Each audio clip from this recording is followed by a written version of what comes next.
Bonjour à tous, je souhaiterais vous parler de la République démocratique d'Allemagne. Ce régime s'inscrit dans le contexte de la guerre froide, une période de l'histoire de 1945 à 1991. Nous allons donc couvrir toute cette période par le prisme de la RDA. Désormais, reprenons l'histoire depuis le début. Nous sommes au milieu de la Seconde Guerre mondiale qui ravage le monde depuis 1939. Et le 28 novembre 1943 marque le début d'une conférence qui durera jusqu'au 1er décembre 1943. Les dirigeants du Royaume-Uni, des États-Unis et de l'URSS se rencontrent à Téhéran, la capitale de l'Iran. L'Iran étant alors occupé par les troupes britanniques et soviétiques. Staline, Roosevelt et Churchill se mettent d'accord sur un démembrement de l'Allemagne nazie après la victoire de la Grande Alliance. En 1945, la contre-offensive soviétique les amène au niveau de l'Allemagne orientale, alors que les anglo-saxons, eux, n'avaient pas franchi le Rhin, fleuve séparant l'Allemagne de la France. Staline était donc très confiant lors de la conférence de Yalta du 4 au 11 février 1945. C'est ainsi qu'il négocie le sort de l'Allemagne et son occupation. Dans un premier temps, le pays sera séparé en trois. L'URSS obtient également de la future Allemagne la moitié des réparations de guerre, estimées à 20 milliards de dollars. Le 8 mai 1945, l'Allemagne nazie est défaite. Berlin tombe aux mains des soviétiques. L'Allemagne est occupée, mais elle n'est pas officiellement séparée en accord avec la conférence de Yalta. C'est pourquoi le 17 juillet, Staline, Harry Truman, nouveau président des États-Unis après la mort de Roosevelt, et Churchill, puis Clément Attlee, se rencontrent à Potsdam, petite ville de la banlieue de Berlin. La conférence traite du futur de l'Europe dans un contexte de début de guerre froide. Avant la conférence, Winston Churchill écrivait à Truman « Un rideau de fer est tombé sur le front russe ». Les Alliés traitent également l'épineux sujet du déplacement de population entamé par les troupes russes, qui déplaça les Polonais de 200 km. Les Polonais décideront alors d'expulser les Allemands à leur tour derrière la ligne Oder-Neisse. Les vainqueurs proposent un plébiscite aux populations sur ce sujet. C'est durant cette conférence que les USA et le Royaume-Uni s'accordent pour donner une partie de l'Allemagne à la France. Ainsi, Berlin, comme l'Allemagne, est divisé en quatre, Berlin étant en pleine zone d'occupation soviétique. Les vainqueurs décident également des 5D pour l'Allemagne. La démilitarisation, le désarmement, la dénazification, la démocratisation, la décentralisation et la décartélisation. La dénazification commence par le procès de Nuremberg qui juge les hauts dignitaires du régime nazi. À l'est de l'Allemagne, dans les territoires soviétiques occupés par l'armée rouge, la dénazification est plus radicale qu'à l'ouest. À l'est, dans la zone d'occupation soviétique, Moscou ordonne aux dirigeants du KPD, le parti communiste, et aux dirigeants du SPD, le parti socialiste, de fusionner les deux partis en 1946, ce qui donna le SED, ce qui veut dire Parti socialiste unifié d'Allemagne. En 1947, les USA et l'URSS lancent coup sur coup la doctrine Truman pour les Américains, consistait à ralentir la propagation du communisme, et sa réponse rouge, la doctrine Jdanov, pour les soviétiques. La doctrine Jdanov affirmait que l'URSS faisait face à une puissance impérialiste, les États-Unis, alors qu'eux étaient pacifiques. De plus, en juillet 1947, l'URSS refuse pour la Pologne et la Tchécoslovaquie l'aide du plan Marshall. C'est inéluctablement un moment charnière du début de la guerre froide. Dès 1948, les banques privées et les assurances sont nationalisées. Il en est de même pour l'industrie lourde. Un an après, l'Union soviétique met en place des plans quinquennaux. L'économie est centralisée et le droit au travail est garanti. L'économie se relève au fur et à mesure, cependant, elle n'est pas aussi galopante qu'à l'ouest. Le 24 juin 1948 commence la première grande crise de la guerre froide. Le blocus de Berlin. À la suite de la création de la Trizone, regroupant des zones occidentales, et la création d'une nouvelle monnaie commune, le Deutschmark, l'URSS de Staline bloque tous les accès terrestres entre la nouvelle Trizone et Berlin-Ouest. Les Occidentaux, avec les États-Unis en tête, vont alors créer un pont aérien. Un avion atterrit à Berlin toutes les 2 minutes. Ceci assure le ravitaillement de 2 millions de Berlinois de l'Ouest en état de siège. Staline doit se rendre à l'évidence, son coup de force n'a pas marché. Il lève le blocus le 1er mai 1949. Le 23 mai 1949, les alliés occidentaux créent la RFA, République fédérale d'Allemagne. En réaction, l'URSS de Staline crée la RDA, République démocratique d'Allemagne, le 7 octobre 1949. La capitale de ce nouvel État est Berlin-Est. La RDA, ou DDR en allemand, est un État unitaire décentralisé avec 5 Länder, dont celui de Saxe, de Saxe-Anhalt, de Brandebourg, de Thuringe, de Poméranie et bien sûr celui de Berlin. Président du pays est Wilhelm Pieck, qui revient d'un exil à Moscou débuté à l'avènement du nazisme en Allemagne. Exilé avec lui, il y a l'homme fort du pays, Walter Ulbricht, qui est à l'époque le secrétaire général du comité central du SED. C'est véritablement lui qui contrôle le pays. Très vite, les dirigeants de la DDR créent une nouvelle organisation pour la société. Les hommes et femmes est-allemands sont en proie à la surveillance de masse. En effet, dès le 8 février 1950, le ministère pour la sécurité d'État est créé, abrégé en Stasi.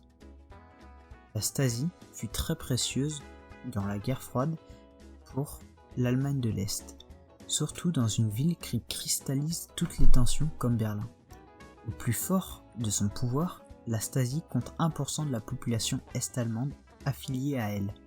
Pour en apprendre plus sur le fonctionnement et les manières d'agir de la Stasi, regardez le film La vie des autres. La nouvelle organisation de l'Allemagne passe aussi par la création de la FDJ, un groupe de jeunesse où se rassemblent les adolescents allemands. Elle permet d'éduquer tout le monde de la même manière et une uniformisation politique du futur de la nation. En 1950, la RDA signe le traité de Görlitz avec la démocratie populaire de Pologne. Ils reconnaissent mutuellement leurs frontières, ainsi la nouvelle frontière est la ligne Oder-Neisse.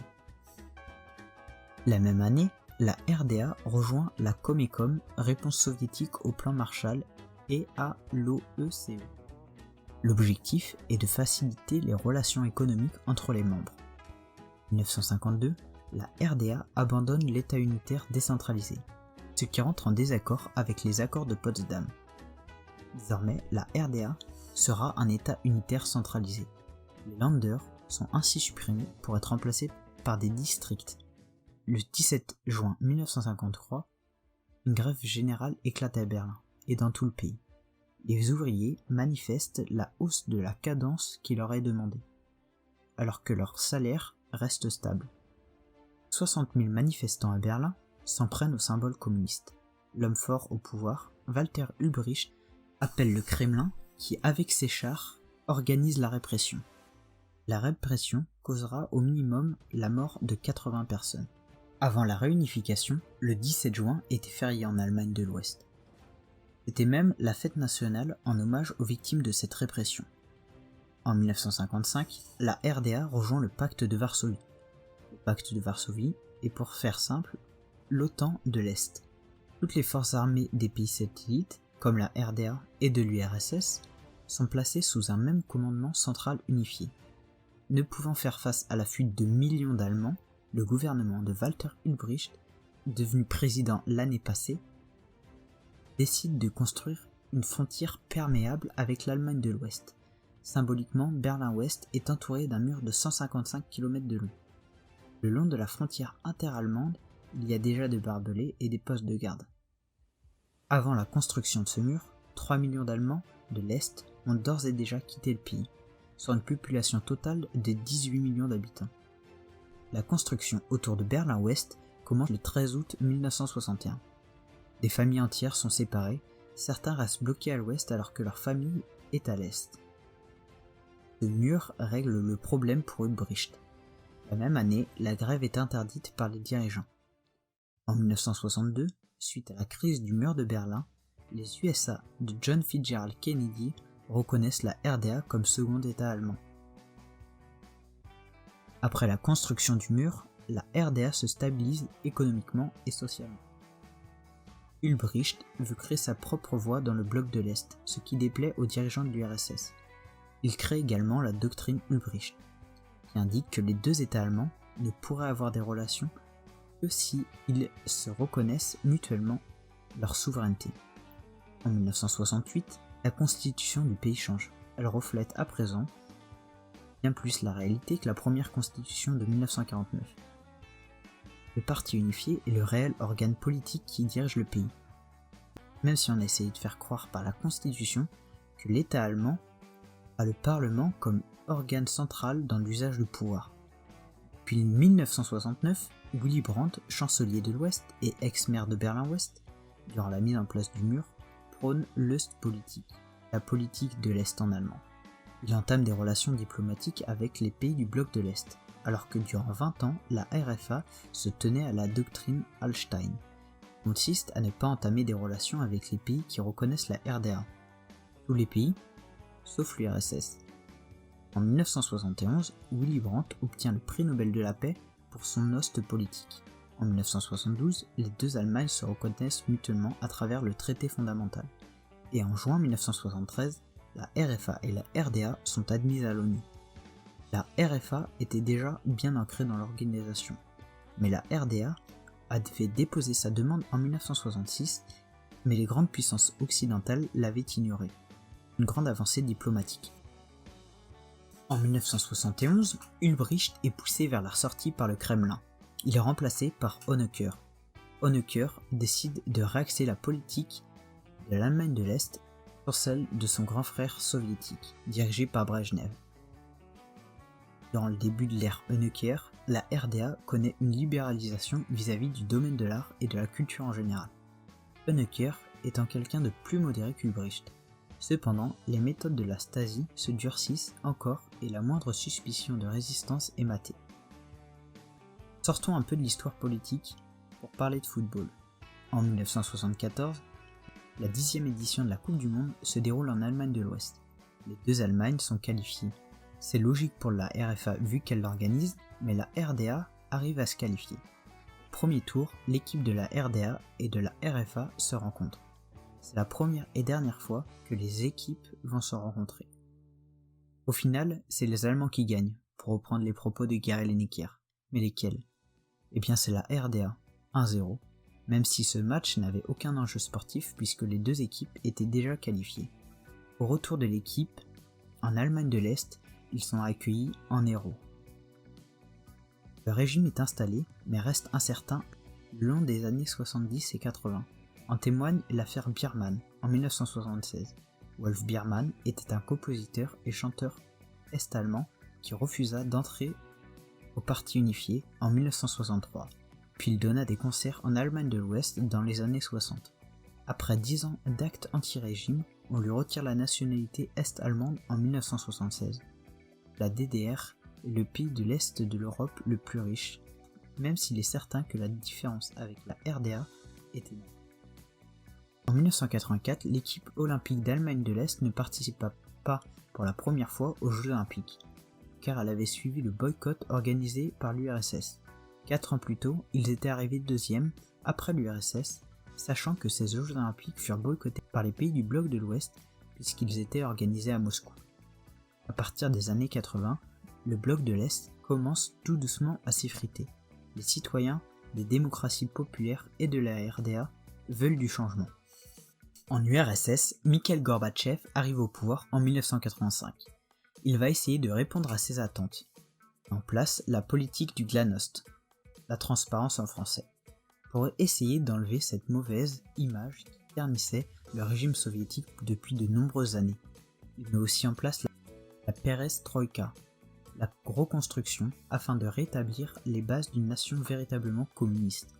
Au niveau des démocraties populaires, il les invite à rester communistes, mais désormais, l'armée n'interviendra plus.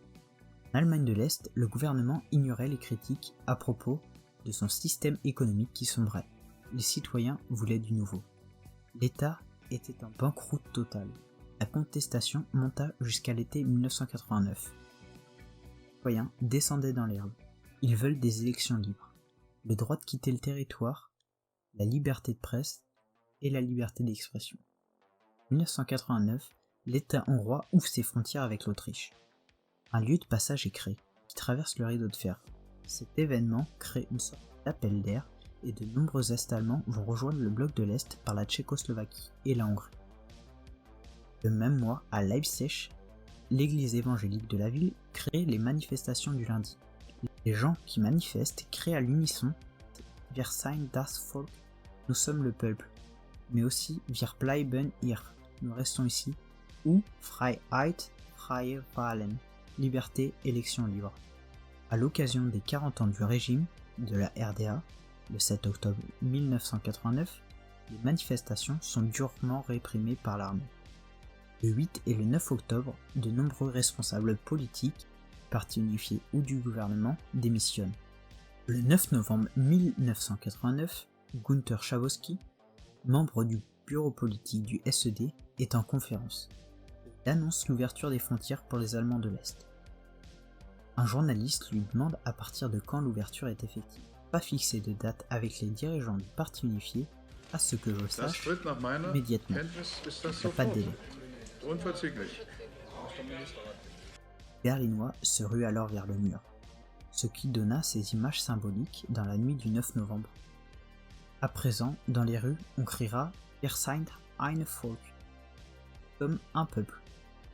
Une vague euphorique traversa les deux États, la nation se retrouva. Cependant, il resta quand même à se réunifier officiellement. Le 18 mars 1990, le Parti conservateur gagne les élections libres. Le parti possédant la majorité est pour l'union monétaire et la réunification. Le parti met tout en œuvre pour une réunification rapide. Le 31 août 1990, on signe le traité d'unification entre la RDA et la RFA, et le 12 septembre 1989 est signé le traité des 2+4 entre les 4 puissances victorieuses, la RDA et la RFA. Ce traité institue qu'à partir de la réunification, le territoire allemand sera pleinement souverain. C'est chose faite le 3 octobre 1990. La DDR et la BRD sont officiellement réunifiées et de nos jours, le 3 octobre est la date de l'unité, mais c'est surtout la fête nationale.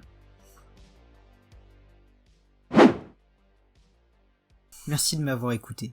Ce fut une vidéo qui me tenait énormément à cœur. Dans mes notes depuis août, je me décide finalement à la sortir maintenant. J'espère qu'elle vous aura plu, et si c'est le cas, je vous invite à vous abonner à ma chaîne. N'hésitez pas à me faire des retours sur cette capsule ou à aller voir mes autres vidéos sur l'Allemagne. À bientôt pour d'autres vidéos.